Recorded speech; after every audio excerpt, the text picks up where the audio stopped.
Good afternoon or good evening, everybody. In compliance with the Open Public Meetings Act, the notice requirements have been satisfied. The meeting dates for the year are confirmed at the annual meeting, are posted on the public bulletin board in the lobby and the municipal center, and published in the record within the first 10 days of the new year. Notice of this meeting by the December 17th, 2012 Sunshine Law. Notice has been sent to the records, Vermonite North Valley Press, and has been posted on the public bulletin board in the lobby of the municipal center. For the record, Councilman Barzalato will not be here tonight, and Councilman Park is expected. Other than that, we have almost perfect attendance. We are joined tonight by our CFO. Welcome, Susan. We start our work sessions off with public comment. Not too much in the way of public here tonight. Quality, yes, but not quantity. But we'll go around them just once, and if anybody would like to speak, just Councilman let me Park know. will come back. Anybody want to speak? I'm glad you qualified that. Thank you. Do you want to speak? Yes. Please stand up and identify yourself. Could I sit? All right, you may sit, but just identify yourself for the record. Johanna Gambro on Ravine Road. I noticed there's nothing on here about the bid, and during the December time when the bid voted to dissolve, it was my understanding that the council had to have an ordinance to officially dissolve the bid. Does that technically interfere with the bid being dissolved? No, Or, it doesn't interfere with it, but it won't legally or officially be dissolved until we pass that ordinance. yeah, Well, let me correct that a second. The bid itself, the bid entity is dissolved when it's dissolved. And what we'll do is we will rescind that ordinance, so therefore there's no requirement that there be a bid. Because right now, the ordinance exists, providing for a business, for a special improvement district to exist. We will be rescinding that, we'll adopt a new ordinance that eliminates that ordinance to be consistent with the fact that there isn't one. But really, the steps for the bid itself to dissolve itself, those steps are taken by the bid. They've all been done. They've been, well, as far as I know. and they voted to, and as it is their fiduciary responsibility, they said to return the money to the stakeholders, because it was the stakeholders' money, and that was in the bylaws, right? That was the decision that they decided to But make. it's also. They could have done something else, but they didn't. They had option. They had another option, but they did not choose that path. They chose the path to return the money to the stakeholders. So that will happen. Absolutely. Sooner or later. It will be done by the borough as the dispersing agent. Yeah, for sure. I mean, there's no, Well, I'm not writing the checks out, but I assume that okay. since the borough All agreed to do it, it would be doing it. Is that it? Right. That's it. Any other public comment? Excellent. We'll move along because I have a feeling we're going to break a record tonight. Under to be considered, Julie, you want to bring us up to date on the bond council selection? Certainly. We're actually in the final phase. We're actually wrapping up this process tonight. As you know, we did a solicitation to fill the appointment of to the position of bond counsel. This was required by the firm that we previously had merging with another firm, which in essence changed their identity. We received 7 proposals, and as you know, we went through them, we analyzed them, and we opted to interview 3 firms, Willets, McManaman in Scotland, and Waters, McPherson, and McNeil, which is actually the successor firm to our previous firm, Kraft and Hughes. We've listed for you the individuals who were part of the interview panel, including the mayor, Councilman Bash and Park, Susan Corrado, our CFO, and myself. All of the firms acquitted themselves quite well, but there were some areas in which some of them excelled. I've listed for you what we looked at in terms of the criteria for selection. We did score the firms, and that was discussed amongst the group. And now we're at the point where we make the final determination, based on the feedback that I got, both during and after the interview process. I thought that the firm of Waters McPherson, was acceptable, to the, majority of the committee members. I would, definitely ask the mayor and the councilmen if they have any additional comments. I mean, basically where they come out a little, not just a little, but much ahead of all the other competitors is the fact that the person who would be the lead attorney has done work previously for us. We do have several activities which are carrying over, some of which we'll even be discussing this evening. And I think that they responded to the solicitation. I think they interviewed well. There's no doubt that they know the borough and the personnel here. One of the other firms did acquit themselves quite well, and we liked them, but they're just not able to surpass this firm in terms of their knowledge of the borough. So we are recommending that an appointment be made of Waters, a contingent, McPherson and McNeil. And as I indicated in the last paragraph, that would be contingent upon them meeting the requirements based on the pay paperwork that they would have to submit to the borough clerk. So if all goes well, a resolution of appointment could be scheduled for the combined meeting scheduled for Tuesday, January 26th. And the timing is based on the fact that you have to have a minimum of 10 days. Their paperwork has to be in the borough's hands before a contract can be awarded. So, any comments from the? Well, I think all three of the firms that we interviewed were fine. This isn't a field where there's a lot of variables. All three would have been capable. I think there were two that stood out. And once again, we feel comfortable with the gentleman we've been working with all these years, and we saw no reason to make a change. Right. And as I indicated, that's one of the things that we would make clear to the firm, is that this appointment, of course, is contingent upon him, Jason Capizzi, continuing to be our lead bond counsel. And I think that's one of the reasons why was that firm acquired, Jason's firm, because they wanted to improve their bond department. So, of course, he would probably continue to serve us. It's going to save us money because, as you know, they charge us by the amount of effort, the time they put in, and why should we pay to educate some other firm to gain knowledge about the borough and who they're dealing with, because they charge us for all of that time. Correct. I have to say something. I was part of the interview, so I also voted for them. But we have to be aware that all the other, that they interviewed, there were two people, was Mr. Capizzi, and there was another person, Mr. McPherson, I guess, was his part of the firm. And I was equally satisfied with both of them, because it's very possible that Mr. Capizzi might not be part of the firm tomorrow. Who knows? He's a young guy, though, so. But I'm saying he might go and decide. But we're not going to change the firm tomorrow because he moves. So we are satisfied with both of. So there was, And they're more local than everybody else. Mark, please. Jewel, how were the hourly rates between the three different firms?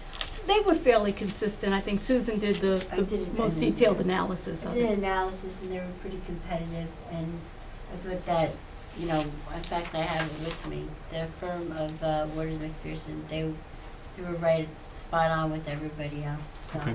And like what Bill said, they have knowledge, that knowledge walks out the door when you Sure. go to another firm, so Sure. they could quickly assess everything that we've done in the past. And since I've been here, they've been very helpful. Okay. All right, next is, So we would need a recommendation now an approval to, do we Tonight? need to have a well, this is the Instead of workshop. vote? yeah, A so, consensus. is there a consensus to move forward with this? I'm good. Yes. The next item on the consent, to be considered is the senior center. I didn't put it on. I was asked to put it for the first work session of the year. I believe Tony had asked for this to be on tonight's That's right, discussion. yeah. So we'll reschedule it for the next work session.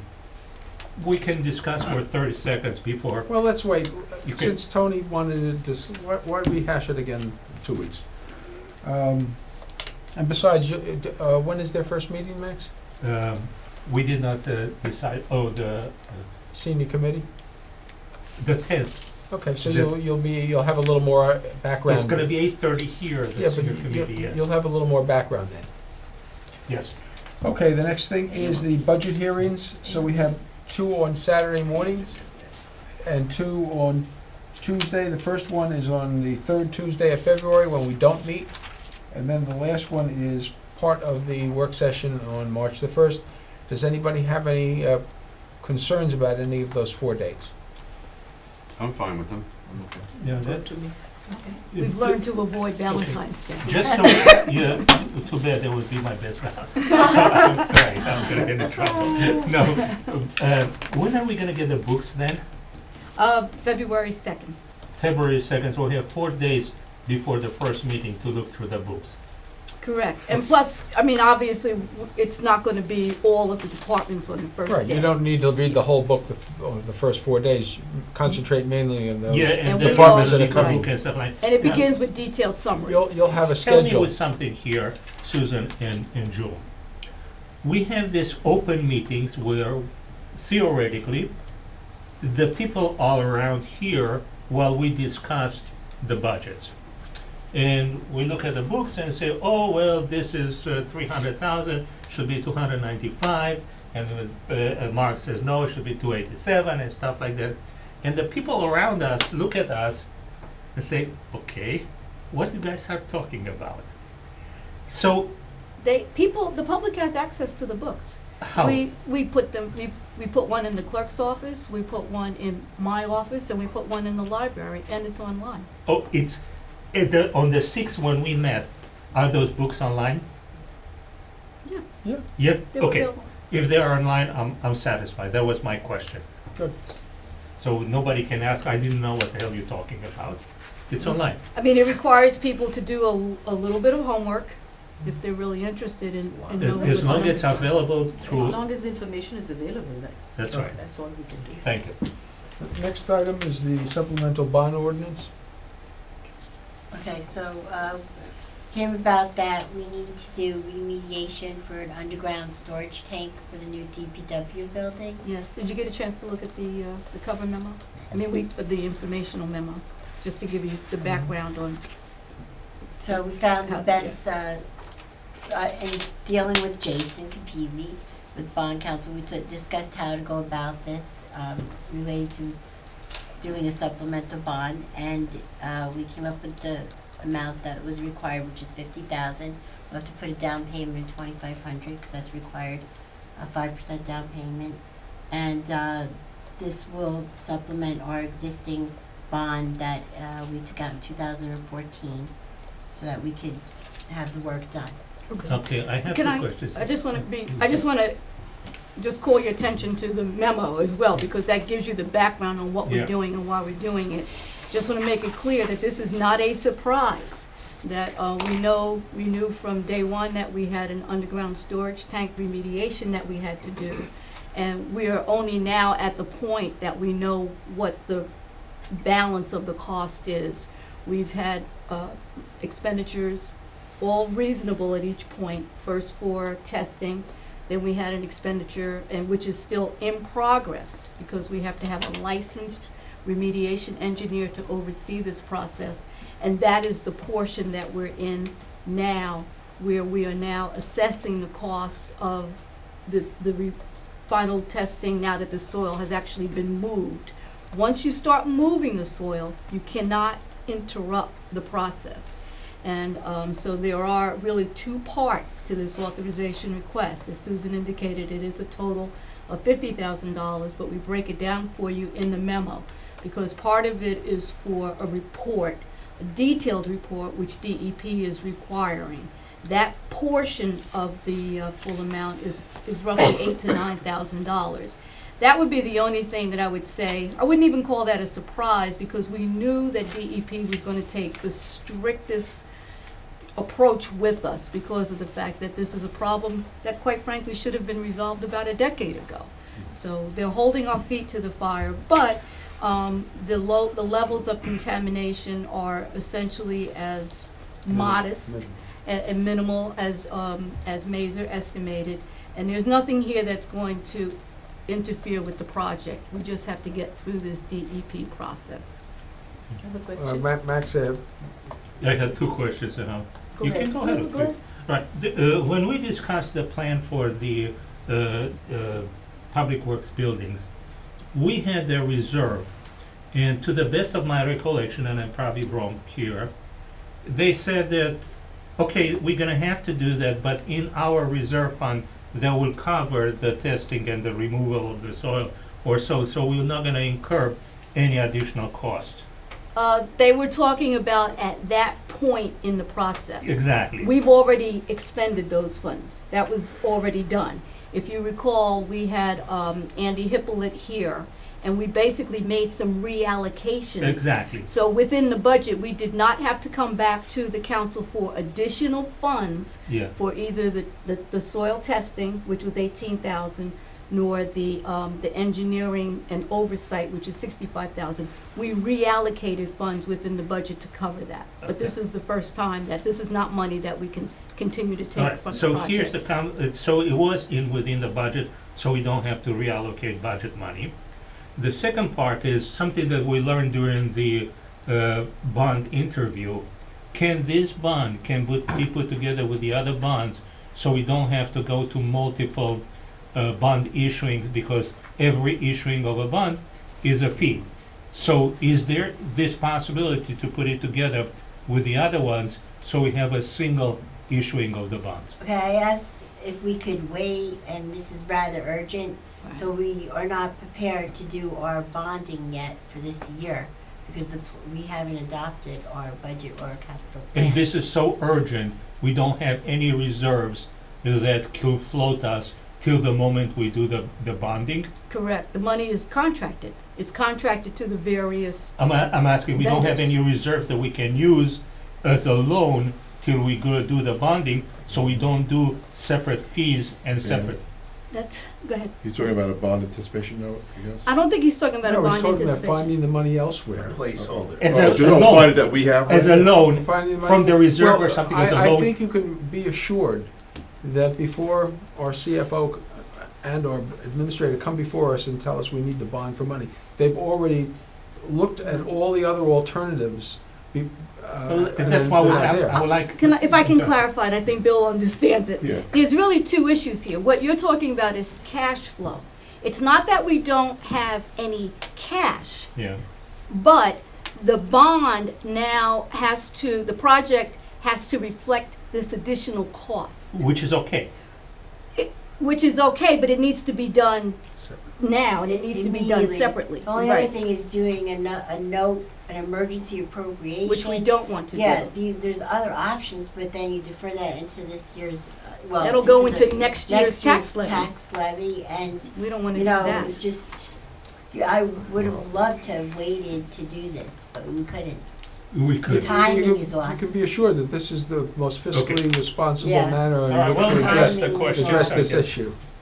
My question was, you talked about $8,500 and and then there's for the report, right? Did I Correct. hear it correctly? Yes. And this 50,000, that 8.5 is not part of this 50? It's all included. Oh, it's all. Yeah. It's all Okay, included. thank you. There are Mark, two cost breakdowns, and we've just aggregated Okay. the amounts. I have a question, not about the economics of it, but one of the comments the engineer Mazer made here about post-construction, it's on his letter of December 22nd, Mm-hmm. page 1, talking about, once the building is erected, et cetera, and if the wells can be installed without the risk of damage to the construction, is there any risk that somehow or other we can do this, put the building up, and then there's a problem with how we monitor the wells? Is that what he's alluding to here? There's minimal risk, but what has already happened is that we've already revised the plans for the foundation to permit not the Okay. monitoring of the wells. Okay, so that's already built that into the Correct. process. Okay, on to the administrator's report. It's coming up fast. You have a question there? call your attention to the memorandum that's dated December 28th. Fairly light this meeting, but they will get longer as we get through the year. Of course, our biggest challenge right now ahead of us is the budget. And so our first item deals with just advising you about the change, almost the annual change that the Division of Local Government Services makes each year in the budget calendar. We've talked about the budget hearing dates already, and that is based on the revised dates. As you see, they are actually giving us until February 12th to deliver the budget to the governing body, but we're not looking to take the full 30 days. We feel that 2 weeks is very helpful to us, and we're going to minimize that. So that's why we're looking at delivery on February 2nd. And then, of course, we've matched up their revised statutory dates with the anticipated meeting dates that we have. So for introduction, for instance, we're looking at a target of March 22nd. It is after the 18th, but we're fine as long as it's with at the next regularly scheduled meeting date, which for us is March 22nd. Is that contingent on getting the numbers from the county? The adoption is, final adoption is. What I'm saying, the introduction and approval of the budget is not, it's the final adoption? Correct. Okay, Dan, you'll make sure the county's on the ball this year? And then, of course, adoption, we're within the final date timeframe. With regard to just a few updates that we have, just wanted to confirm again that we have indeed hired our second part-time code enforcement officer. His name is Andre Alexi. He started on December 16th, and he's already up to speed. He did his first 2 weeks on the road with Bob McQuaid, our existing and experienced code enforcement officer. So I spoke to Bob again today just to confirm, and he seems to be coming along very well. And I noted that when you see the report for December, you will see that there are activities, code enforcement activities that are being handled both by Bob and also Andre. Can I ask a question? Sure. All right. One of the things that we are so almost specific, we wanted to make sure that the new people that get on board are going to be computer literate, and they're going to be able to use the iPad that we train them, plus the system that we have in order to do the actual, all the reports and all the, are we there now? We're not quite there yet. With regard to the system, the Mitchell Humphreys, which they use for the reports, that they're already well versed in, and you'll see that because they can produce the reports. With regard to the iPads, we're waiting only because we have the GIS, and there's now overlap between those two activities. And what that would affect is the type of iPad that we get. So we want to go a little bit further along in the GIS process before we get iPads, because we're going to have to purchase equipment not only for the code enforcement officers, but for the DPW people whose activities are coming online first. And for the building department, for the ladies. Correct. We'll include them in the initial Yeah. purchase. And where are we with the GIS, on the GIS? We're basically just starting. The software has been acquired. We've received our first invoice for that, for the acquisition. And next will be the installation, the beta testing. Okay. And we've found some minor discrepancies in lot lines, so we're getting those cleaned up. And with the risk of being a little bit annoying, is Bob also getting trained? Will he be trained? Of course. Mhm. Yeah, okay. Yeah. And I assume you're talking about Bob, the supervisor? Exactly. Oh, yeah, yeah. And the next item was actually a response to an inquiry by Councilman Barzalato. He was interested in the possibility of lowering the age for the junior firefighters. And as you can see, Carol Byrne, our insurance commissioner, did look into that and is basically recommending that cannot and should not happen for insurance purposes. No child soldier. Okay. That's basically it. I think that's it. Okay, we have 3 pieces of correspondence to discuss. The first one is an email from Sam Bruno. Sam has been, very interested in what's going on with the swim club's space. He's one of the people in joint use who has also been involved in the negotiations for the parking lot lease. So this really coincides with that. And my question to Jewel is, do you have any problems if we answer these questions for him? Well, in general, not a problem with answering questions. I didn't think that they were all questions that we could answer. Well, that's an answer in itself. If we can't at this answer it, point. we can't answer it. You know, as far as, for example, I think it was the first one where he asks, how and who could provide a reasonably accurate open market evaluation? Well, it's an appraisal, we get appraisals, that's the way it works. Whoever he wants to pay to appraise it. Exactly. And two is set by law, I mean, there's statutes that control. I think the main thing to do at this point would be just to acknowledge the receipt of his questions, advise him that these are things that we will be looking at and taking into account when we establish our committee, and that this is information that we'll make available to all of the Well, public as we What proceed. committee would deal with these questions? I thought that we had established a The community. ad hoc committee for the the ad community hoc center? No, that has No. nothing to do The with it. That's community- beyond, this letter's beyond the scope Yeah. of. This is not Has on the nothing scope. to do. I was thinking of it from the planning perspective. No. I would suggest that if you like, I can work with Lisette on this and run the answers that we come up with by you and Bill Okay. prior to releasing The ones you them. feel we can Yeah, answer because now. otherwise, I think we should answer them, and, you know, even if we say we can't answer a question, whatever, I think we should respond to Sam. It's a lot easier than not They responding. wanna know Because he's how much always money you asking make. about, he's also asking, I think I don't several have an questions hourly about rate. handling It's the fixed. land itself. Well, that's fine, and then Okay. I'll put together some answers with Lisette, and then we'll run them by you and Bill. Okay. I think Max, that'd be- it's less than minimum wage. Oh, yeah, sure. You heard it. So he wants to feel bad for you now? That's right. We should raise it. Next is a pod issue. We're very familiar with these. I drove past the house just to look at it, and it's one of those cases where you just can't get the pod to the side or the back of the house. So they're suggesting that they can get the pod out by February the 15th. So if we give them 60 days, Lisette, okay, and tell them if it's not going to be out by the end of February, to let us know. Can I ask a question? On Magnolia Avenue, past the school towards Highwood, there is a pot over there in the front for about 7 months. We never got approval or anything. If any of the inspectors go by and they see a pot, do they do something? I do believe, do me a favor, Max, or do the process a favor, get an address and Okay. and email it to Lisette. Yes. And Lisette, just check it, I seem to remember that, I thought we did I don't remember. did something for On Magnolia, Magnolia, I but don't the time might have run out. So if Max gets you the address, I could double check. just double check to see if that time limit has expired. 60 and 90? No, 1960.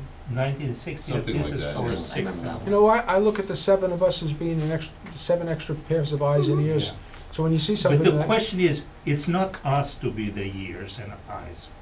There we have a group that is specifically paid to do that. So, Well, I would be very glad to do actually, about 3 weeks ago, building department, Lindsay came and asked for a list of the current pods that we've approved and Yeah. the time period, and there were a couple that didn't obtain permission, so they do. okay, I'll be very glad to give you the address. Okay. And, you know, you're right to a certain respect, Max. We do pay people to do these things, but it's a big town, there's over 200 streets, and I think it makes it more efficient if we I don't should have a problem. learn not to be a part of the enforcement arm, but to bring it to the attention of people. I do that all the time with the building department. I'll ask them, is there a permit? Because I'll drive past a project and I don't see a permit in the window, especially if it's a small thing. And I'll just ask them, do they have a permit? 99% of the time they do. They do. They just didn't post it. I remember when the work was taking place at CVS. Last but not least is the a request for false alarms. And we've been very consistent in the past about this? Is there any inclination at the table to waive these fees in this particular case? I don't think so, we consistently don't, right? If you don't do that. We don't. Was that, you have your standard form on this already? Mhm. Okay. Anybody have any old or new business that they want to discuss? Just one question, since we touched on it, the ad hoc committee for the community center, do I owe you any information in terms of recommended names, or? Well, I'll go, I may have a comment or two as far Okay. as, anybody you approve of is fine with me, but I just want to make sure we have a representation from as many different areas Right. as we need. Yeah. I've had one or two people say that they've talked to one or two of you or both of you about being on the committee. Yeah, So I'll, we have a few people that want. so we'll get that list to you this week, so That's that we're fine. all on the same page. That's fine. Yeah, Okay. and I still didn't get anybody from the senior center, so I'm gonna ask again on the 10th to get somebody from this. Ask Julie, because Yeah. I'm trying to remember, at least one or two people from the senior center mentioned an interest in being on that committee. We get calls. We've had people actually stop by Mhm. the building. Do you have any names? No, just people just wanna know Sign up sheet up there. when is the hearing more, like, we're nowhere Yeah. near that point. Yeah, exactly. Okay. I have two things that I just wanted to bring to your attention. The first is, I think you all got a copy of the New Jersey Municipalities magazine. There is an article in here, it's an op-ed, it's written by the mayor of Buena Vista, about the proposals from, are actually Senator Weinberg is the chief proponent of this, about making our municipal governments more transparent. We've talked about this before, and in this particular case, the mayor and we've had this discussion amongst ourselves here, feels that what Senator Weinberg is looking to do goes beyond what's necessary, and B, creates a burden, a financial and a logistical burden for municipalities. And the thing that I get the most amusement out of, it puts the standard for municipalities well beyond their own standard in the legislature in Trenton. Of course. And I don't frankly think that's fair. And I also don't like the idea that if this is approved, that there will be additional expense for which we don't normally budget. I happen to think that what we have in place creates a level of transparency that goes far beyond minimal standards. In fact, I think it allows residents or anybody that's interested to find out whatever they need to know. I would ask that you take the opportunity, it's on page 30 in the magazine, to read that article, and maybe we can discuss it at a future work session. One of the things that I sometimes do when I see something like this, or it doesn't have to be in the magazine, is I will shoot an email to our representatives suggesting that personally I support or I do not support a particular issue. I don't know if it has any impact on them at all. I normally get a response from them, but I'd be curious as to how you folks feel about it. Okay. The other thing I wanted to bring to your attention was a request, and we'll talk about this during budget time, and I think I might have mentioned it to you, Jewel. Our public defender, who's been with us a couple of years, and I've heard nothing but good things about it from people, and when I say from people, primarily from the judge and the prosecutor when I asked them. He's a really good guy, very enthusiastic about his job, and he doesn't feel that what we're paying him, is comparable to other towns. Would like a little increase. So, Susan, I don't know if you have the ability to compare what other towns are paying. I can find out, All right. yeah. We're talking public defender or prosecutor? No, this is public defender. PD, what are his they name? paying per case? Or- He's getting $100 a case. And sometimes it well, Bill, you would know. When I was public defender, I was getting $25 a case. The problem he has is we We'll- don't have enough cases. We don't have enough we'll do a cases to make we'll it do a up. Well, you'd salary be survey. surprised, actually, you'd be surprised, and apparently at times, when he takes on a case, it requires like more than one appearance. So there's a lot of legwork involved. Yeah, I think So- they're paying more than that in other towns, and, and the thing is that I think the private, attorney matters, I don't know how Judge Bell's been doing it, but when I was around, the private attorney matters would go first, because they had to be elsewhere, in other courts, and if I was a PD for Tenafly, I'm here for the night, and they had to be somewhere else, so we would take care of them first, so you wait around, until the end. So the you issue spend is more if you have time. 2, 3 cases, it's okay.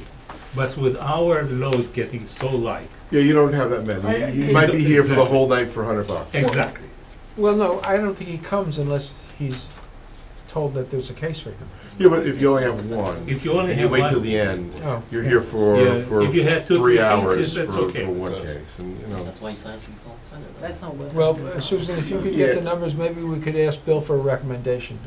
Yeah, I can check around too with the other towns to see what they're paying. Another thing to do is to kind of put together a list of where the public defender is and group those together Well, so he can get much more of Yes. a efficiency in time. that's Rather that's part of the court administrator, working with the PD to say, Exactly. I'm not going to bring you in for one case. When you get all the public defender cases, and at least give you, say 4 cases for Exactly. the night. So if you're going to wait till the Exactly. end and you're going to spend 5 hours here, Yeah, so you at get least you $400. get $400. Yeah, We'll speak absolutely. with her to Those are see. things that we can do without having to increase and continue a disproportional type of I approach. remember being here the entire night for $25. Anyway, so the only other thing is for the good of the order, I do have one thing also, and this is a holiday thing that I'm trying to remember how I came across it. It was one of the websites.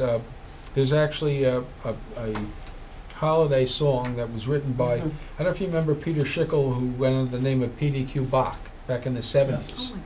Oh, my God.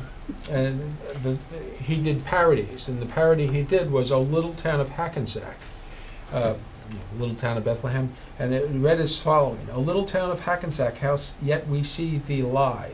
Saint Nick has gone, by now he's on his way to Tenafly." That's kind of I also have something for the good of the order. sure.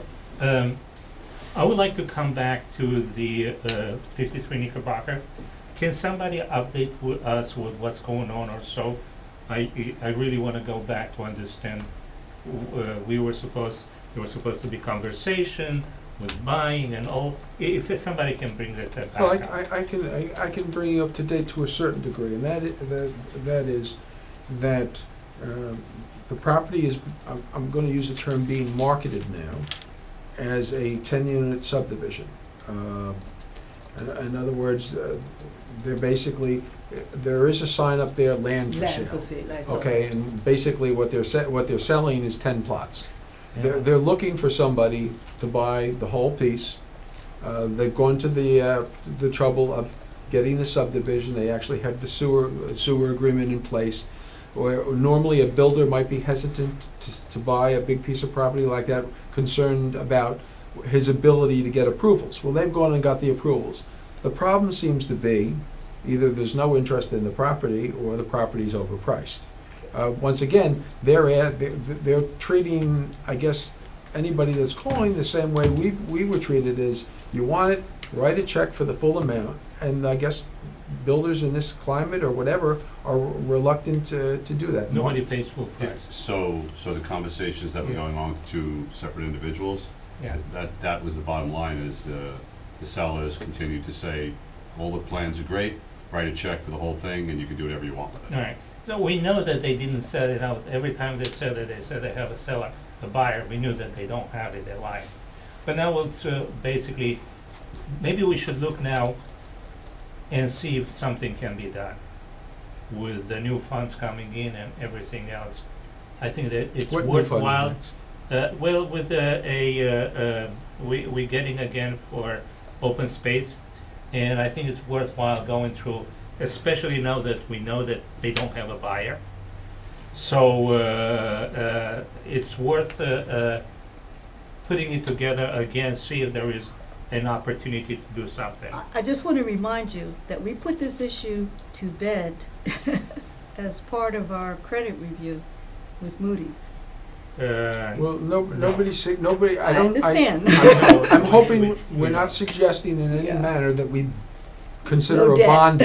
Yeah, You know, once again, I think what sometimes we fail to remember is, even if there was a process in which we could acquire this property without bonding, okay, the question then becomes, what do we do with it, and how do we maintain it?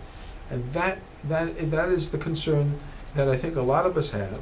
Everybody would like to save the property, but what, you know, if somebody else saves it, that's great. But for the borough to save it, we have to decide, we would not only have to figure out how to buy it, but how to maintain it and what to do with it. I mean, you have to, in order to buy it or acquire it, you really have to have a plan in place, something to do with it. and that's probably something that we should look into, see if we can put together a plan of what we wanna do with that. It's the last property in town. We have specifically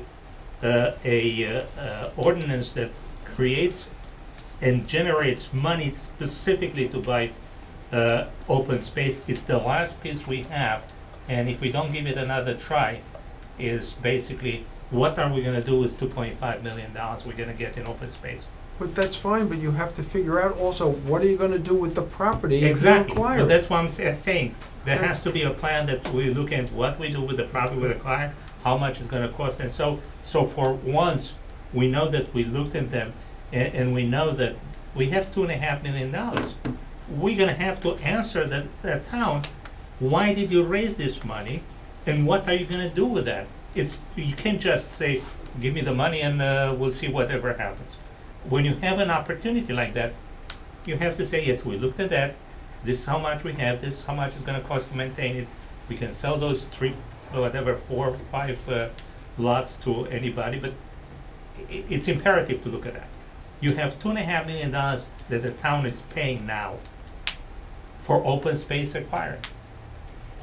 So, Yeah.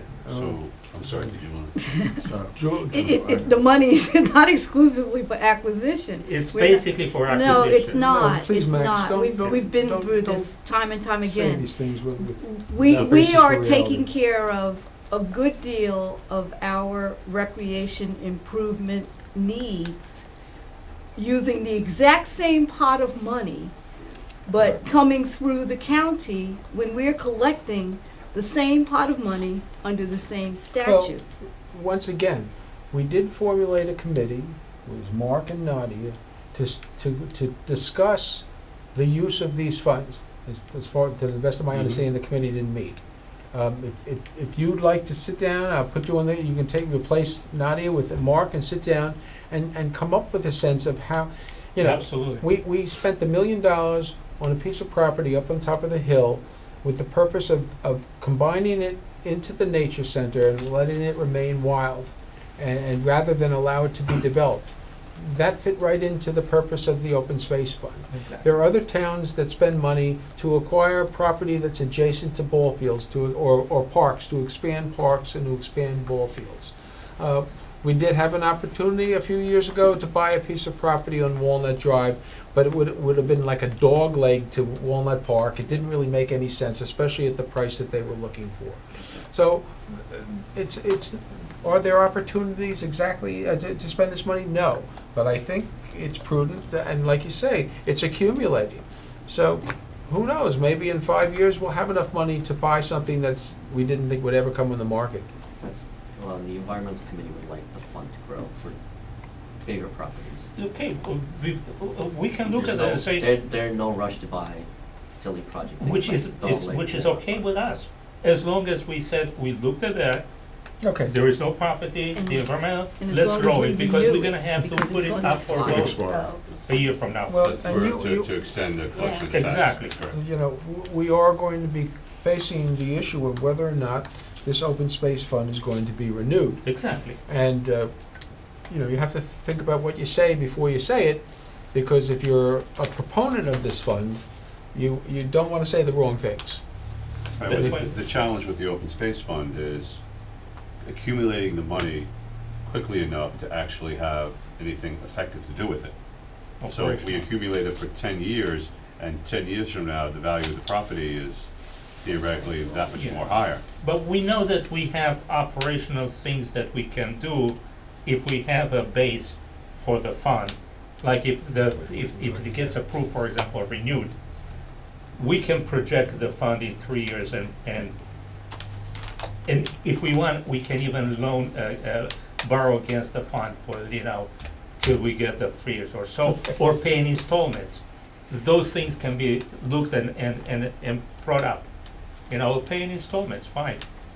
You want 5 million, you get 5 million, but it's gonna be 3 years you get the installments. Well, I think we've already got an answer on that type of, I'm not so sure about okay, I'd like to, entertain the motion to adjourn the meeting. We're gonna go into, No, we're going read the closed closed session, please. Right, right. I wanna thank everybody for joining us Good night, tonight. everyone. Good night, Brian. Have a warm trip home. We're gonna open it now. I'll see you later. Resolve in Thank you. compliance with, Yes. because they can call orders 12. And now I'm gonna open the cookies now that you've got.